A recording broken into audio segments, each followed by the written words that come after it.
My self Ajay Giri sir. तो आज हम लोग लेक्चर 3 की तरफ आ रहे हैं, बिल ऑफ एक्सचेंज का, जो है हमारा important concepts use in bill of exchange. Bill of exchange में जो इंपॉर्टेंट कंसेप्ट्स होते हैं सर, लेक्चर 4 से हम जर्नल एंट्री स्टार्ट करने जा रहे हैं। तो लेक्चर 1, 2 आपने देखा होगा, स्टडी किया होगा, फिर मैंने सॉल्यूशन भी, ऑब्जेक्टिव्स भी डाला हुआ है।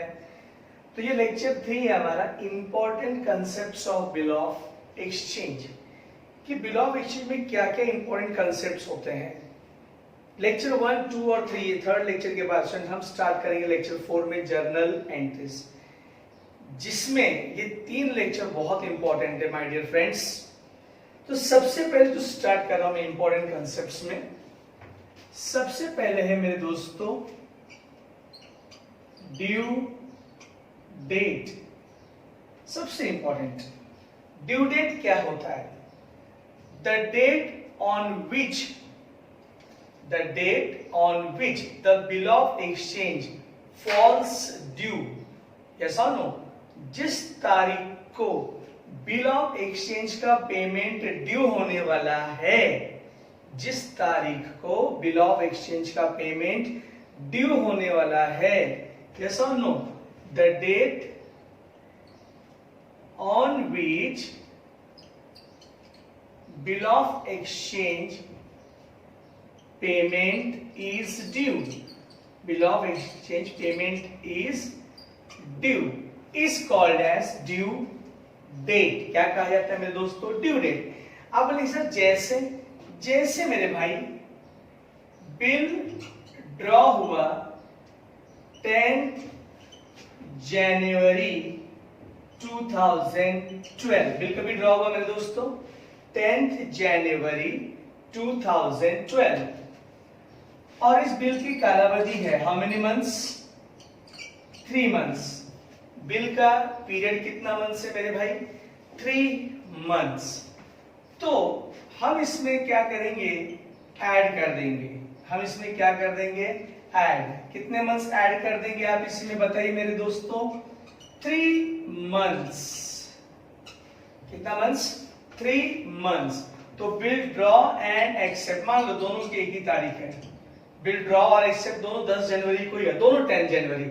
मैं ड्रॉवर, सामने ड्रॉ भी है, मैंने बिल ड्रॉ कर तुरंत क्या कर दिया? एक्सेप्ट कर दिया। तो 10 जनवरी से 3 महीना, तो 10 जनवरी से 10 फरवरी, 10 जनवरी से 10 फरवरी। इसमें डेज का कोई मतलब नहीं है कि फरवरी 28 का या 29 का, ये आपका 1 मंथ हुआ। 10 फरवरी से 10 मार्च, ये सेकेंड मंथ हो गया हमारा। 10 मार्च से 10 अप्रैल, ये हमारा कितना मंथ हो गया? 3rd month. तो कितने मंथ हो गया हमारे? 3। तो बताइए ड्रॉवर या जो भी पैसा मांगने जाएगा वो कौन से तारीख को जाएगा आपका? So therefore due date is equal to 10 April 2012। तो क्या है हमारा ड्यू डेट बच्चों? 10 अप्रैल 2012। Understood everyone? ओके।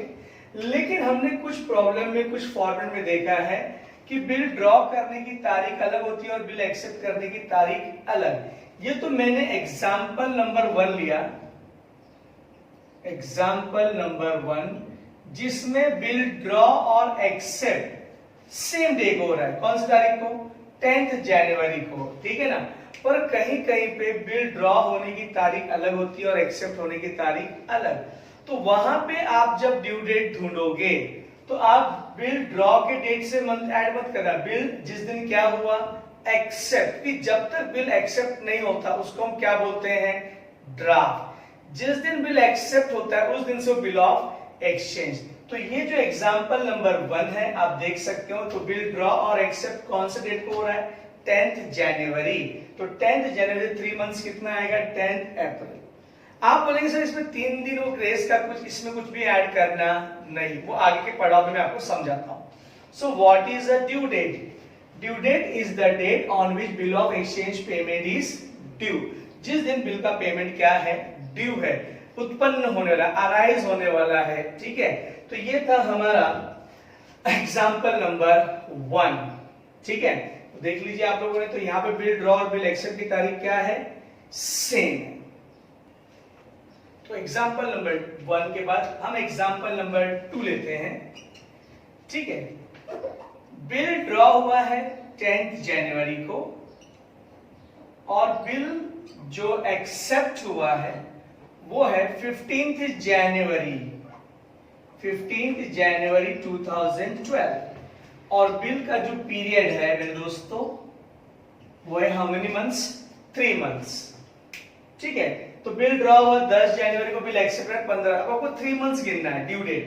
तो क्या करना है, आपने इसमें से कौन सा डेट लेना है मेरे दोस्तों, बिल एक्सेप्ट में क्या करोगे, अभी आप ऐड करोगे कितना मंथ्स, 3 मंथ्स, इसमें आप 3 मंथ्स ऐड कर दीजिए,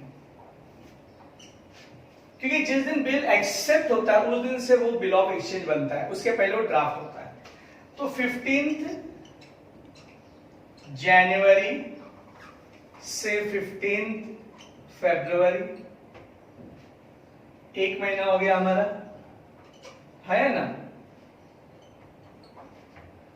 15 फरवरी से 15 मार्च, 2 महीना हो गया हमारा।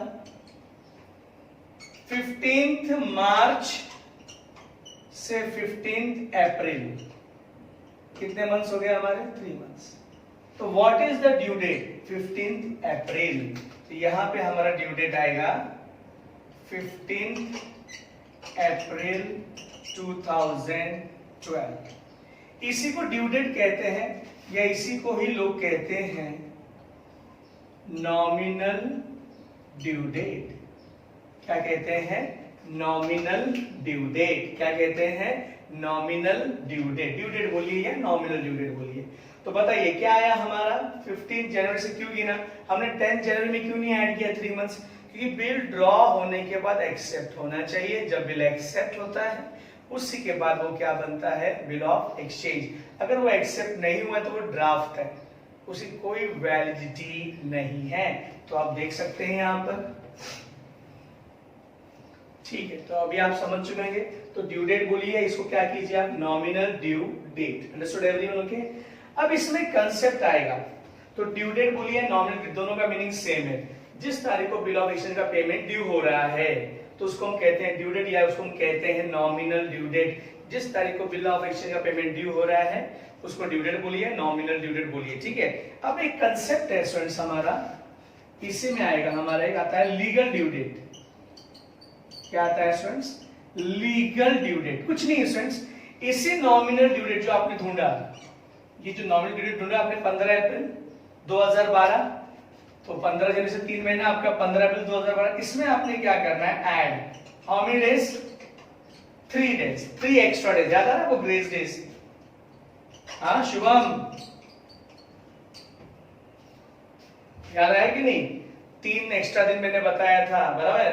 तो 15 अप्रैल 2012 ये हमारा कौन सा ड्यू डेट है, नॉमिनल ड्यू डेट, बराबर है ना। हमने बिल एक्सेप्टेंस में 3 महीने का ऐड करके बताया, तो 15 अप्रैल 2012, इसमें 3 एक्स्ट्रा डेज हमने क्या कर दिए, ऐड।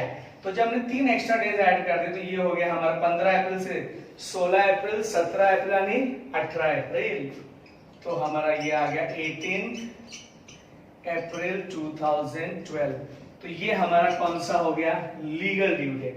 ये हमारा कौन सा ड्यू डेट हो गया, लीगल ड्यू डेट। ये हमारा कौन सा ड्यू डेट हो गया, लीगल। तो लीगल ड्यू डेट क्या होता है, जो नॉमिनल ड्यू डेट है, nominal due date plus 3 extra days, 3 extra days, 3 extra days, तो वो होता है हमारा लीगल ड्यू डेट। तो लीगल ड्यू डेट क्या होता है, nominal due date plus 3 extra days, तो ये नॉमिनल लीगल।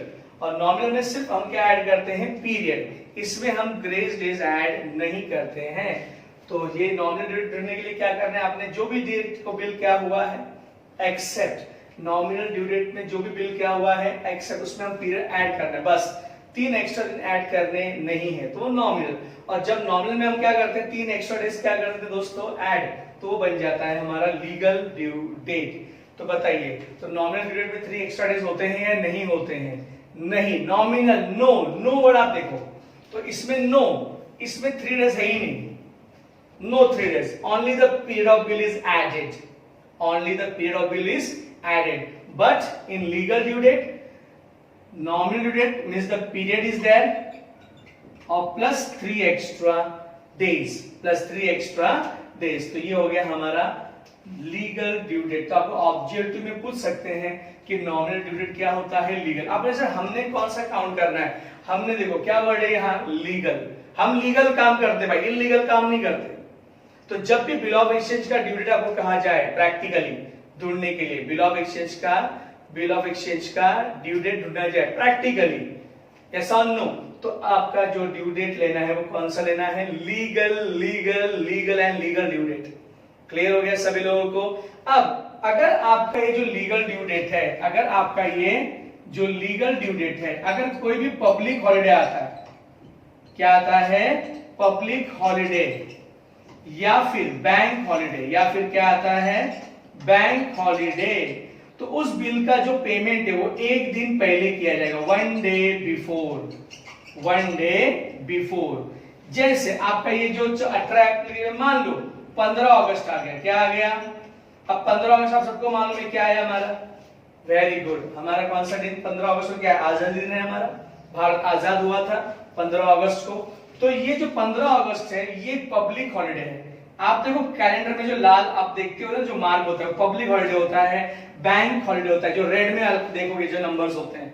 तो अगर किसी भी बिल का due date, legal due date क्या आ रहा है, 15 अगस्त आ रहा है या 26 जनवरी आता है, 15 अगस्त आता है या 26 जनवरी, 3 दिन ऐड करने के बाद याद रखिएगा हम सिर्फ लीगल ड्यू डेट को ही फॉलो करते हैं।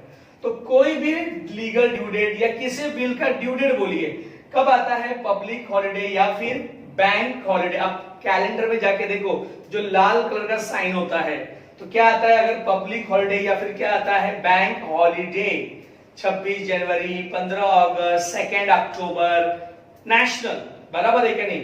तो उसको हम लोग क्या करेंगे, एक दिन पहले बिल को क्या करेंगे, पे करेंगे। तो जैसे 15 अगस्त है तो 14 अगस्त लेना है, 26 जनवरी है तो 25 जनवरी लेना है, 15 अगस्त अगर ड्यू डेट आ रहा है तो क्या लोगे आप, 14 अगस्त, 14 अगस्त, और अगर 26 जनवरी आएगा तो क्या लोगे, 25 जनवरी, अगर 2 अक्टूबर आएगा तो क्या लोगे, 1 अक्टूबर। तो ये ड्यू डेट का इंपॉर्टेंट कंसेप्ट है। तो कौन से ड्यू डेट, तो 2 है, नॉमिनल ड्यू डेट और एक है लीगल ड्यू डेट। तो नॉमिनल ड्यू डेट में हम सिर्फ क्या करते हैं, पीरियड ऑफ बिल ऐड करके डेट ड्यू डेट ढूंढते हैं, और लीगल ड्यू डेट में हम पीरियड भी ऐड करते हैं और 3 एक्स्ट्रा डेज, तो वो हो जाता है हमारा लीगल ड्यू डेट। तो आप देख सकते हो क्या इसमें हमने यहाँ पे वर्किंग किया है। तो हमने देखा ड्यू डेट कैसे ढूंढा जाता है। आपके सामने एग्जांपल है my dear friends, bill draw and accept 12 May 2012, bill draw और एक्सेप्ट हुआ 12 में, दोनों सेम डेट है, 3 महीने के लिए। What will be the date, due date, ठीक है, what will be the due date, what will be the due date, due date क्या रहेगी। अब सर आपने तो हमको 2 ड्यू डेट सिखाई, नॉमिनल एंड लीगल, तो हमने कौन सा ढूंढना ये बताओ पहले। मैंने हमेशा बोला लीगल लीगल लीगल, जिसमें 3 एक्स्ट्रा डेज क्या करने हैं आपने, ऐड करने हैं।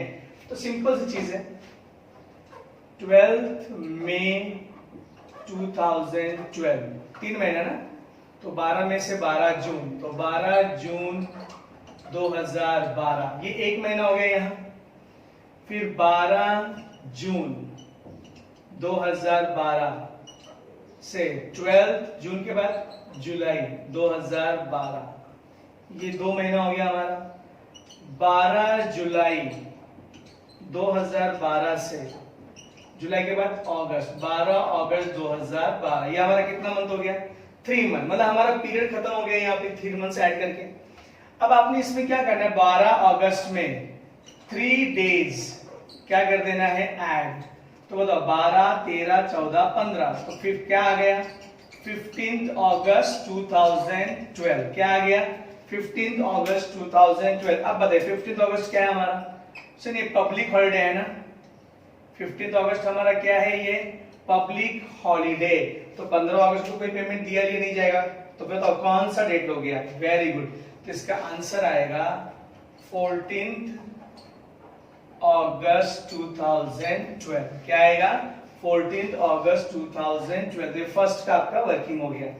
क्लियर हो गया? आप डायरेक्टली गिन सकते हो। देखो 12 में से 12 जून, 12 जून से 12 जुलाई, 12 जुलाई से 12 अगस्त, हो गया 3 महीना। 12 अगस्त में 3 दिन ऐड करो, 13 अगस्त, 14 अगस्त, 15 अगस्त। आगे आपका ड्यू डेट, लेकिन 15 अगस्त क्या है? पब्लिक हॉलिडे है, तो आप क्या लोगे ड्यू डेट? एक दिन पहले, एक दिन बिफोर, प्री, तो आपका आंसर आएगा 14 अगस्त। अब आप इसका देखेंगे तो कभी बिल ड्रॉ और एक्सेप्ट हो रहा है 23 अक्टूबर 2013। ईयर पे भी ध्यान देना है आपने। कितने मंथ्स के लिए? 3 मंथ्स। Very good. अभी हम सेकंड एग्जांपल ले रहे हैं दोस्तों, यहां ध्यान देंगे आप लोग। तो क्या तारीख है? 23 अक्टूबर 2013 से 23 और 23 पकड़िए आप। 23 अक्टूबर, अक्टूबर के बाद नवंबर 2013, फिर 23 नवंबर 2013 से 23 दिसंबर 2013, फिर 23 दिसंबर 2013, ये सब 2013 से 23 जनवरी 2014। ईयर चेंज हो जाएगा दोस्तों। दिसंबर के साल क्या हो जाता है? चेंज हो जाता है। तो ये 1 महीना, 2 महीना और 3 महीना। तो बताइए 23 जनवरी आया, तो ये कौन सा ड्यू डेट है? ये आपका नॉमिनल ड्यू डेट है। इसमें आप 3 दिन क्या कर दो? ऐड। तो क्या आएगा इसका date? 23, 24, 25, 26। That will be 26 January 2014. So what is your due date? 26 January 2014. 26 January, Republic day. It is a public holiday. तो बिल कभी ड्यू होगा फ्रेंड्स हमारा? एक दिन पहले, 25 जनवरी 2014, 25 जनवरी 2014।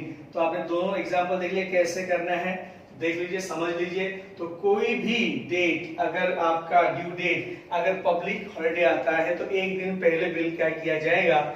उसका पेमेंट दिया लिया जाएगा। तो ये था हमारा एक पहला कंसेप्ट ड्यू डेट के बारे में। तो ड्यू डेट दो हो गए हमारे, एक है नॉमिनल ड्यू डेट और एक है लीगल ड्यू डेट। जब हम सिर्फ पीरियड ऑफ बिल ऐड करके डेट ढूंढते हैं, ड्यू डेट ढूंढते हैं, उसको हम कहते हैं नॉमिनल ड्यू डेट। और जब हम उसमें 3 दिन क्या कर देते हैं? ऐड, तो वो बन जाता है legal due date. Understood everyone? ठीक है, तो मैं चाहूंगा कि आप देख लीजिए एक बार एग्जांपल।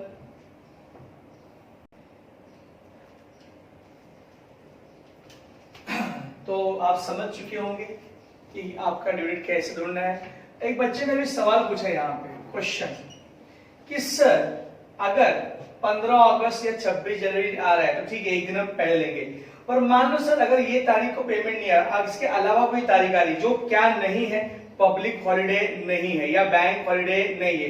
मान लो 15 जनवरी आ रहा है, 15 जनवरी 2010, तो 15 जनवरी को ना ही कोई पब्लिक हॉलिडे ना ही कोई बैंक हॉलिडे है, तो 15 जनवरी को ही बिल का क्या होगा? पेमेंट दिया लिया जाएगा। अगर पब्लिक हॉलिडे आ रहा है, बैंक हॉलिडे आ रहा है, तो एक दिन पहले, पर अगर उस दिन ना कोई पब्लिक हॉलिडे है ना कोई बैंक हॉलिडे है, तो जो तारीख आएगी उसी तारीख को आप पैसा देंगे या लेंगे। आप बोले सर हमको कैसे मालूम पड़ेगा एग्जाम में कि वो तारीख पब्लिक हॉलिडे है या नहीं?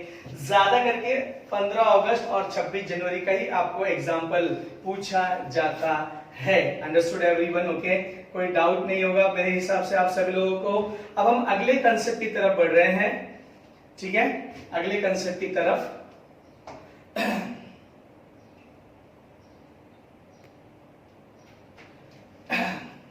तो नेक्स्ट कंसेप्ट हमारा, पहले हमने देख लिया ड्यू डेट है, अब हम देखने जा रहे हैं स्टूडेंट्स जो नेक्स्ट है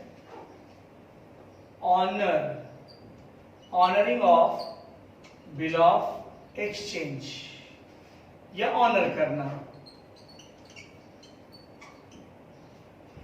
और सेकंड कंसेप्ट है डिसऑनरिंग ऑफ बिल ऑफ एक्सचेंज। ठीक है, या डिसऑनर भी कहते हैं लोग, आपको तो पता है चेक डिसऑनर होता है, बाउंस होता है। ठीक है, जैसे ड्रॉवर ने बिल ड्रॉ किया, ड्रॉवी ने बिल एक्सेप्ट किया, ड्रॉवर ने बिल ड्रॉ किया, ड्रॉवी ने बिल एक्सेप्ट किया, ड्रॉवर ने बिल ड्रॉ किया, ड्रॉवी ने बिल एक्सेप्ट किया। अब क्या होता है, ड्यू डेट को, कौन सा ड्यू डेट लेने का students, my dear friends, legal due date. तो ड्यू डेट को ड्रॉवर पैसा मांगने गया किसके पास, ड्रॉवी के पास। अगर ड्रॉवी ने पैसा दे दिया ड्यू डेट को, तो उसे कहेंगे हम बिल क्या हो गया, ऑनर। और अगर ड्रॉवी ने पैसा नहीं दिया ड्रॉवर को, या जो बिल लेकर जाएगा, कि ड्रॉवर ही पैसा ले जाएगा ऐसा नहीं, पेई कोई थर्ड पार्टी भी हो सकता है। तो ड्यू डेट को अगर किसने, ड्रॉवी ने बिल का पेमेंट कर दिया, तो उसको हम कहेंगे honouring of bill of exchange. और अगर उसने ड्यू डेट को पेमेंट नहीं दिया, हाथ उठा लिया, मेरे पास पैसा नहीं है, मेरे पास पैसा नहीं है, तो उसे हम कहेंगे dishonour of bill of exchange. क्या कहेंगे दोस्तों, dishonour of bill of exchange. तो कैसे, if the drawee makes the payment of bill on the due date, on the due date, on the due date, so it is called as क्या, honour of bill of exchange. और second मैंने बताया, if the drawee does not makes the payment, yes or no, of the bill on the due date, on the due date, it is called as what, dishonor of bill of exchange।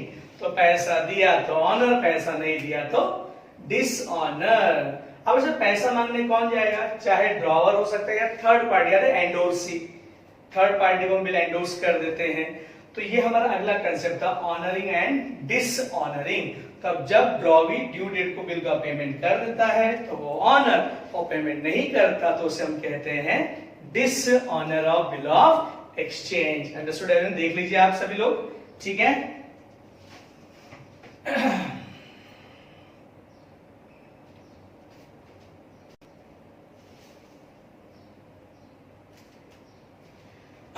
तो हमने देखा honouring of bill of exchange and dishonour of bill of exchange. So यहाँ पे एक important चीज मैं आपको discuss करना चाहता हूँ आपके साथ, कि जब बिल ऑनर हुआ तो कोई इश्यू नहीं है, लेकिन अगर बिल क्या हो गया, डिसऑनर हो गया, अगर बिल क्या हो गया, डिसऑनर, तो यहाँ पे थोड़ा सा समस्या गंभीर हो जाती है मेरे दोस्त, कि यहाँ पे जब भी बिल क्या हो गया, डिसऑनर, तो प्रॉब्लम में आ सकता है ड्रॉविंग। सो यहाँ पे जो आपका नेगोशिएबल इंस्ट्रूमेंट एक्ट है 1881, जब भी बिल या कोई भी नेगोशिएबल इंस्ट्रूमेंट है, ऐसा तो यहाँ पे हमारा बिल ऑफ एक्सचेंज ही है। तो अगर बिल ऑफ एक्सचेंज क्या होता है, डिसऑनर होता है, क्या होता है, तो यहाँ पे क्या होता है स्टूडेंट्स, एक गवर्नमेंट ऑफिशियल का अपॉइंटमेंट होता है, एक सरकारी अधिकारी की नियुक्ति होती है। जब भी बिल क्या होता है, डिसऑनर, जब भी बिल क्या होता है, डिसऑनर, तो एक गवर्नमेंट, सरकारी या अपॉइंटेड बाय लॉ, ठीक है ना, तो एक गवर्नमेंट ऑफिशियल, एक सरकारी अधिकारी की क्या होती है, अपॉइंटमेंट होती है, नियुक्ति होती है। अब लेकिन सर उसकी नियुक्ति क्यों होती है, to find out the reason, why, to find out the reason behind what, dishonor of bill, the reason behind dishonor of bill of exchange, कि bill of exchange dishonor क्यों हुआ, bill of exchange dishonor क्यों हुआ। देखो कोई अगर पैसे नहीं दे रहा है तो कुछ तो कारण होगा ना भाई, तो पहले कारण जानना भी जरूरी होता है। हम किसी पे ऐसे इल्जाम लगाए, तूने ऐसा कर दिया, वैसा कर दिया, गलत किया, पर हम इसका पता नहीं लगाते कि उसके पीछे रीजन क्या है। कि कारण पता लगाना बहुत जरूरी होता है। जैसे हम किसी को चेक देते हैं या चेक हमको मिला, हमने खाते में जमा किया और वो चेक जब डिसऑनर हो जाता है तो हमको बैंक से फोन होता है कि भाई गिरी सर, आपने जो चेक डाला था वो डिसऑनर हो गया, तो आप वो चेक कलेक्ट करने बैंक में जाइए, आ जाइए। तो जब मैं बैंक में जाऊंगा तो मुझे चेक के साथ एक स्लिप मिलेगी जिस पर reason behind the dishonour of cheque लिखा गया रहेगा कि भाई सामने वाले ने आपका चेक क्यों डिसऑनर किया। या तो इनसफिशिएंट बैलेंस हो सकता है, या उसका सिग्नेचर मैच नहीं हो सकता है, या तो उस चेक पे तारीख या ईयर गलत हो गई होगी, जो बीत चुकी तारीख है कि किसी भी तारीख किसी भी चेक का वैलिडिटी 3 मंथ्स होता है, तो हो सकता है उसने साल लिखने में गड़बड़ कर दिया होगा, 2020 या 2019 लिख दिया होगा। तो बहुत सारे रीजंस होते हैं मेरे भाई। ऐसा नहीं कि भाई बैंक में पैसा नहीं है इसीलिए चेक क्या हुआ है, डिसऑनर। तो रीजन बहुत सारे होते हैं। So whenever a bill of exchange is dishonoured, जब भी बिल क्या होता है, डिसऑनर, तो किसकी नियुक्ति होती है, एक गवर्नमेंट ऑफिशियल अपॉइंट होता है, एक सरकारी अधिकारी की नियुक्ति होती है, जो क्या ढूंढता है मेरे दोस्त, क्या फाइंड आउट करता है, reason behind dishonour of bill of exchange, why the bill has been dishonoured. अब ऐसे उस व्यक्ति को क्या बोलते हैं, उस व्यक्ति को कहा जाता है, वो जो पर्सन अपॉइंट होता है स्टूडेंट्स, बराबर है क्या नहीं, ठीक है, वो जो व्यक्ति अपॉइंट होता है उसको कहते हैं नोटरी पब्लिक।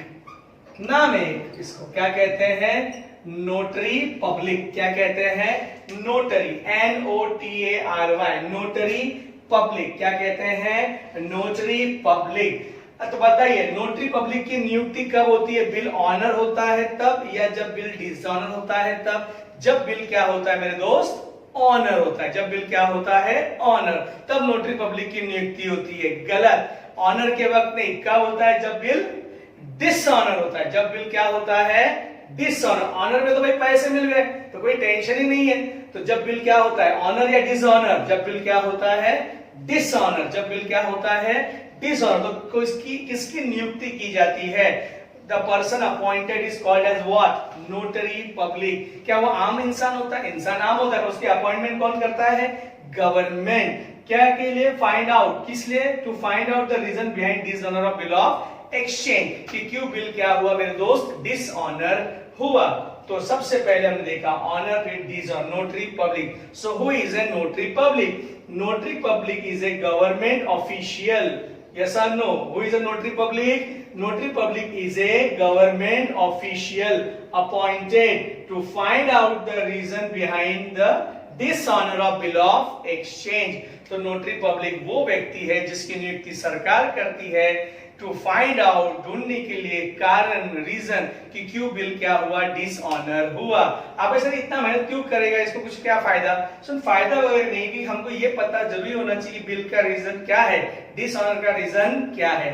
इसके लिए जो नोटरी पब्लिक चार्जेस लेता है स्टूडेंट्स, उसको हम कहते हैं, जो चार्जेस लेता है, नोटिंग चार्जेस, फीस लेता है। वो क्या लेता है, फीस, उसको हम क्या कहते हैं, नोटिंग चार्जेस। क्या लेते हैं वो, नोटिंग चार्जेस। तो जो नोटरी पब्लिक रीजन आपको ढूंढ के देगा तो उसके लिए फीस लेगा, जिसको हम कहते हैं नोटिंग चार्जेस। जैसे हम बैंक में चेक डालते हैं और चेक अगर डिसऑनर होता है तो हमारा बैंक चार्जेस कट कर देता है, यस और नो। तो वही चार्जेस को यहाँ पे क्या कहते हैं लोग, नोटिंग चार्जेस। तो वो रीजन ढूंढने के लिए उसने जो मेहनत किया उसका आपको बदला मुआवजा देते हैं, जिसको यहाँ पे कहते हैं नोटिंग चार्जेस। तो सबसे पहले बिल ऑनर कब होता है, when the drawee makes the payment of the bill, when the drawee makes the payment of the bill it is called as honor, and when drawee does not make the payment of the bill on the due date it is called as dishonor of bill of exchange। When a notary public is appointed, when the bill is dishonored, at that time notary public is appointed। Why he is appointed? To find out the fact, to find out the reason why the bill has been dishonored। सच्चाई का पता लगाने के लिए, कारण का पता लगाने के लिए कि क्यों बिल क्या हुआ है, डिसऑनर हुआ है।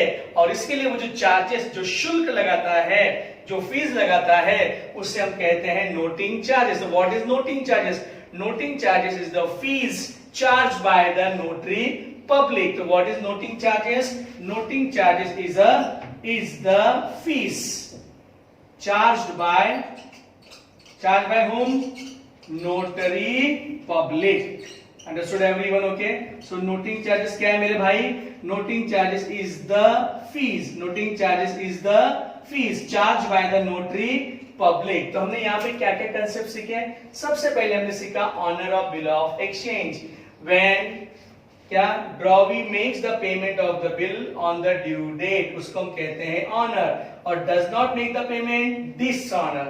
फिर हमने सीखा notary public. Who is a notary public? Notary public is a government officer. ये ऑफिशियल ऑफिसर भी बोल सकते हैं आप, यहाँ पे अधिकारी होता है तो आप ऑफिसर भी कहते हैं. तो किसने अपॉइंट किया भाई? गवर्नमेंट. क्यों? To find out the reason. Reason बोलो, फैक्ट बोलो, सच्चाई behind the dishonour of bill of exchange. और ये जो फीस चार्ज करता है नोटरी पब्लिक, ये सच्चाई ढूंढ के पता लगाने के लिए उस फीस को जो चार्ज करता है नोटरी पब्लिक, उसको हम कहते हैं नोटिंग चार्जेस. क्या कहते हैं? Noting charges. अब ऐसा ये नोटिंग चार्जेस जो फीस कौन पे करता है? Holder of the bill. ये नोटिंग चार्जेस कौन पे करता है मेरे भाई? होल्डर. जो पैसा मांगने गया, जो पैसा मांगने गया, जो पैसा मांगने गया. यस और नो. जो बाइक पे घूमने जाएगा वही पुलिस के डंडे खाएगा अभी लॉकडाउन में. जो घर पे बैठा पुलिस के डंडे खाएगा क्या? नहीं. जो लॉकडाउन में बाइक पे घूम रहा है, सरकार मना कर रही है, तो जो बाइक पे घूमेगा वही डंडे खाएगा. तो holder of the bill. So noting charges कौन पे करता है? Holder of the bill. जो पैसा मांगने गया, बाद में वो किससे वसूल कर लेता है? ड्रॉवी से. बाद में किससे वसूल कर लेता है? ड्रॉवी. जैसे आपने मुझे चेक दिया 5,000 का, मैंने अकाउंट में डाला 5,000 का चेक, और वो चेक डिसऑनर हो गया, तो मेरे खाते से 500 रुपए कट हो गया. समझो डिसऑनर चार्जेस कितना कट हो गया? 500 रुपए. तो मेरे खाते से कट हुआ. अब मैं जब आपसे पैसे मांगूंगा तो मैं 5,000 नहीं मांगेगा. बोले भाई आपका चेक डिसऑनर हो गया, तो मैं सर ठीक है लो 5,000 कैश ले लो. मैं भाई 5,000 नहीं, आप मुझे कितना दोगे? 5,500. पे मैंने कर दिया, पर मैं आपसे वसूल करूंगा. तो नोटिंग चार्जेस कौन पे करता है? हु? होल्डर. कौन पे करता है? होल्डर. जो पैसा मांगने गया, जो व्यक्ति पैसा मांगने गया. Understood everyone? ओके. तो आज का हमारा कंसेप्ट था ड्यू डेट के बारे में. हमने देखा नॉमिनल ड्यू डेट. यस और नो? Understood everyone? फिर हमने देखा लीगल ड्यू डेट. फिर हमने सीखा ऑनर ऑफ बिल. फिर हमने सीखा डिसऑनर ऑफ बिल. फिर हमने सीखा नोटरी पब्लिक. फिर हमने सीखा नोटिंग चार्जेस. ठीक है. तो पहला सवाल, नोटिंग चार्जेस कौन पे करता है? Holder of the bill. Notary public कौन होता है? Government officer. To find out the fact behind the dishonour of the bill, notary public. Clear? Honour. जब ड्रॉवी ड्यू डेट को पेमेंट देता है वो ऑनर, जब ड्रॉवी पेमेंट नहीं देता वो डिसऑनर. नोटरी पब्लिक की अपॉइंटमेंट कौन से केस में होता है? ऑनर में या डिसऑनर में? तो कब होता है? Dishonour of bill of exchange. तो देख लीजिए आप सभी लोग.